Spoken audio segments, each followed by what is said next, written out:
उपस्थित प्रताप भैया देशमुख, आत्मारामजी पवार, यशवंत काका चौधरी, अभिजितजी पारवे, प्रसादरावजी बुधवान, सचिन भैया गोरे पर्यंत नाही तर मला सांगायला अभिमान होतो या जगामध्ये सर्वात मोठा पक्ष कुठला असेल तर आपला भारतीय जनता पार्टी हा पक्ष आहे हे आपल्याला विसरता कामा नये. आणि म्हणून एवढ्या मोठ्या पक्षामध्ये आपण सामील झालो आहोत. त्या पक्षाची विचारधारा म्हणजे देश प्रथम, देशासाठी सर्वस्व वाहून देणारे नेते या पक्षामध्ये आपण पाहिलेले आहेत. आणि त्याच भावनेने अंत्योदयची सेवा करण्याचा संकल्प घेत आदरणीय पंतप्रधान नरेंद्र मोदीजी, राज्यामध्ये आदरणीय मुख्यमंत्री देवेंद्र फडणवीस साहेब काम करताना आपण बघतोय. आणि म्हणून एवढ्या मोठ्या संख्येने संपूर्ण भारतभरात आणि खास करून आपल्या महाराष्ट्रात मोठ्या संख्येने लोक भारतीय जनता पार्टीमध्ये येत आहे, महायुतीमध्ये येत आहे. मला इथे सांगायला अभिमान वाटतो की ज्या आपल्या नेत्या महाराष्ट्राने एवढे मुख्यमंत्री बघितले पण केवळ देवेंद्र फडणवीस साहेबांनी आपल्या मराठवाड्याला भरभरून दिलं हे आपण विसरता कामा नये. राज्यात जन्मले की ज्यांना नाही त्या भाषेमध्ये हिनवलं गेलं, परंतु लगातार 3 दशकभरी पार करणारा पक्षाचे नेते म्हणजे देवेंद्र फडणवीस साहेब आहेत हे पण आपण विसरता कामा नये. 2014 मध्ये 140 भारतीय जनता पार्टीचे आमदार निवडून आणण्याचा विक्रम रविसर त्यांनी केला. 2019 मध्ये 105 आमदार भारतीय जनता पार्टीचे आले आणि आता तिसऱ्यांदा 2024 मध्ये 132 विक्रमी संख्या भारतीय जनता पार्टीच्या आमदारांची आली. आपल्या सर्वांना माहिती कशा पद्धतीने निवडणुका झाल्या. या ठिकाणी पत्रकार बांधव सुद्धा आहे. खूप घाणेरड्या विचारांनी विरोधकांच्याकडे तर काही विषय नव्हते म्हणून काय छोटे मोठे जातीवादाचं विष पेरत डॉक्टर पंडित दराड यांनी सांगितलं की अनेक आपल्या लोकांना दाखवून पडत होती काय होईल अनेक लोकांना पंचर करण्याचं सरपंच कायमचं काम केलं.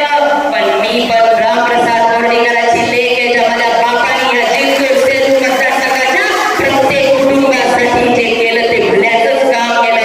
म्हणून 7व्यांदा बोर्डीकर परिवाराचा आमदार या जिंतूर सेलूमधून निवडून आला आणि तुमच्या सगळ्यांच्या आशीर्वादाने आताच प्रसाद बुधवार साहेबांनी सांगितलं की दुसऱ्यांसाठी खड्डे खोदण्याचं काम विरोधक करतात, त्यांच्या त्या स्वभावामुळे म्हणतात दुसऱ्यांसाठी खड्डे खोदणारा स्वतःच त्या खड्ड्यात कधी जातो हे त्याला कळत नाही. त्याचं ज्वलंत उदाहरण आपल्या जिंतूरमध्ये आपल्या मतदारसंघामध्ये आपल्या सगळ्यांना पाहायला मिळालेलं आहे.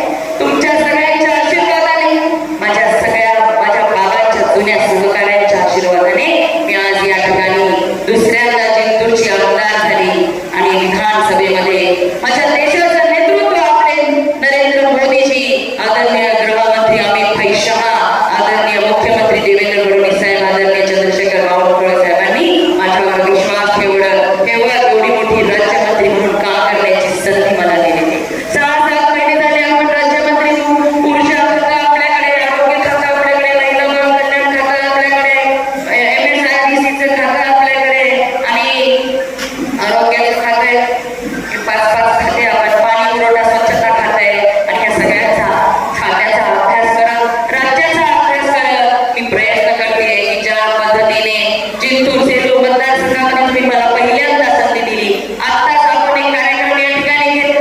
बघा आपल्या देशामध्ये नरेंद्र मोदीजींनी ठरवलं संकल्प से सिद्धीचे 11 वर्ष आपण साजरे केले की या देशातल्या प्रत्येकाला रोटी कपडा मकान असं भाषणात ऐकत होतो पण आता ते पूर्ण होताना आपल्याला दिसते. आपल्या जिंतूर तालुक्यामध्ये पत्रकार म्हणून तिथं सुद्धा या ठिकाणी आपल्याकडे केवळ 57,000 प्रताप भैया कुटुंब आहेत तालुक्यामध्ये आणि आपण आतापर्यंत 45,000 लोकांना घरकुल वाटप केलेले हे आहे माझ्या पहिल्या आमदारकीच्या टर्ममधलं यश. कारण की केंद्रामध्ये नरेंद्र मोदीजी आहेत देण्यासाठी आणि मागच्या 2-3 वर्षामध्ये देवेंद्र फडणवीस साहेबांचं आपलं सरकार आल्यानंतर 45,000च्या वरती घरकुलाचं वाटप आपण या ठिकाणी. लाडक्या बहिणींची योजना आणि शेतकऱ्यांसाठी आजच मोदीजींनी PM किसान सन्मानचा हप्ता टाकलेला, आयुष्यमान भारतच्या सारख्या योजना आपल्या सरकारने आणलेल्या आहेत. प्रत्येक योजना अति नहीं ऐसे नहीं देखा कि ये मुस्लिम का समाज से आता है तो इसको ये नहीं देना वो नहीं देना, इसका राशन पानी बंद करो, ऐसा कभी नहीं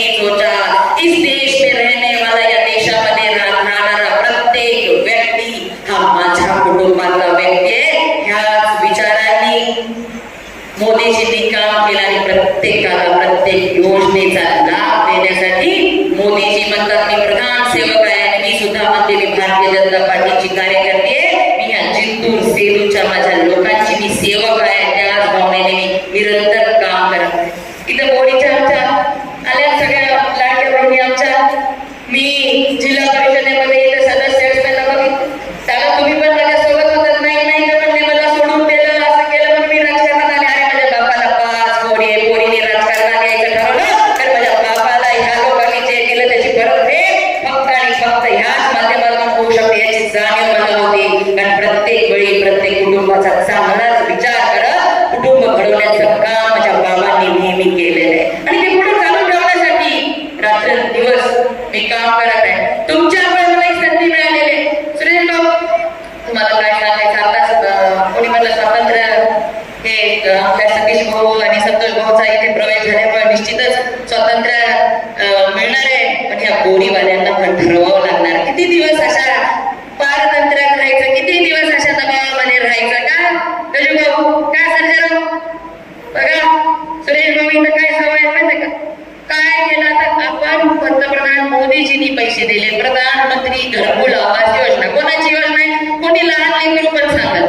पण आज कार्यक्रम म्हणून घरी ना आपलं घरी वाटप करा. वाटल्याने काय होत नाही. जनता पण आता हुशार झाली आहे. कोण काय करायला लागले याचं जाणीव जनतेला आहे. इथे तर असं आहे कोणाच्या घरी लेकरू जन्माला आला तर आमच्याच मुळे लेकरू जन्माला आला असंही म्हणायला कमी करत नाही ही मंडळी अशा.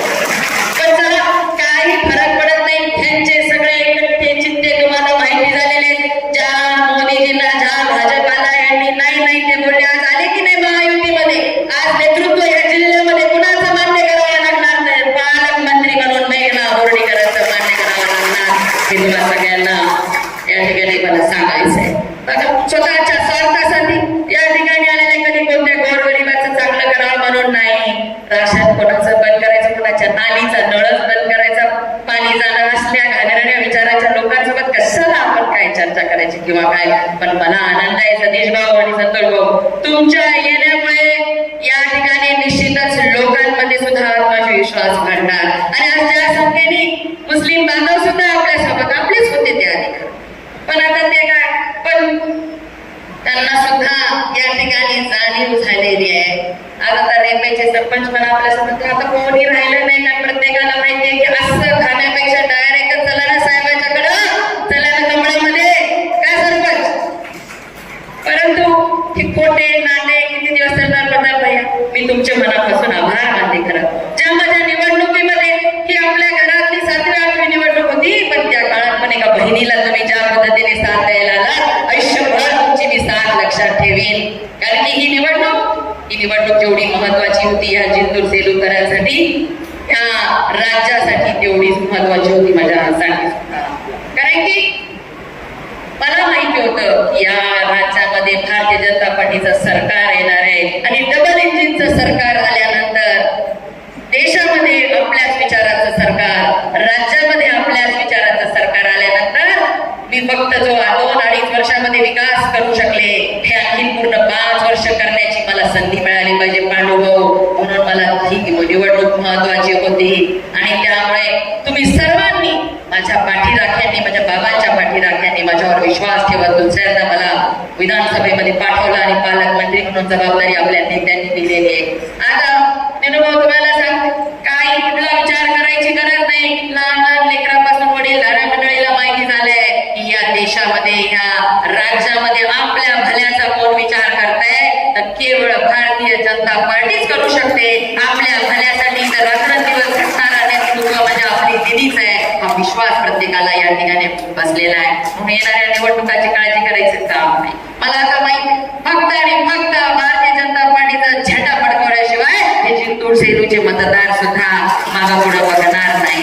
लाडक्या बहिणींना आमच्या माहीत झालं नुसते काय काय म्हणत होते असं होणार बंद होणार चालू होणार आणि कायमची चालू आहे. लाडक्या बहिणींचा देवाभाऊ या राज्याचा मुख्यमंत्री झालेला आहे हे आमच्या बहिणी कधी विसरणार नाही. आणि शेतकरी बांधवांसाठी PM किसान सन्मान योजनेत नाही तर मागेल त्याला वीर, मागेल त्याला शेततळे, मागेल त्याला पोखराच्या योजना, नानासाहेब देशमुख संजीवनी योजना, अनेक चांगल्या योजना आपल्या सरकार घेऊन आलंय. तरुणांच्यासाठी सुद्धा या ठिकाणी स्वतःचा व्यवसाय उभा करता यावा यासाठी सुद्धा अनेक चांगल्या योजना आहेत. त्यामुळे या सगळ्या गोष्टी लोकांना चांगल्या पद्धतीने माहिती झालेल्या आहे. जी मेहनत आपण सगळ्यांनी घेतलेली आहे याची जाणीव लोकांना झालेली आहे, म्हणून मोठ्या संख्येने आपल्याकडे भारतीय जनता पार्टीमध्ये येण्याचा ओघ वाढलेला आहे. दररोज आता बघितलं आपण मुदगल साहेब आले, त्यांच्यासोबत अनेक त्यांचे सहकारी सुद्धा आपल्या पक्षामध्ये आले.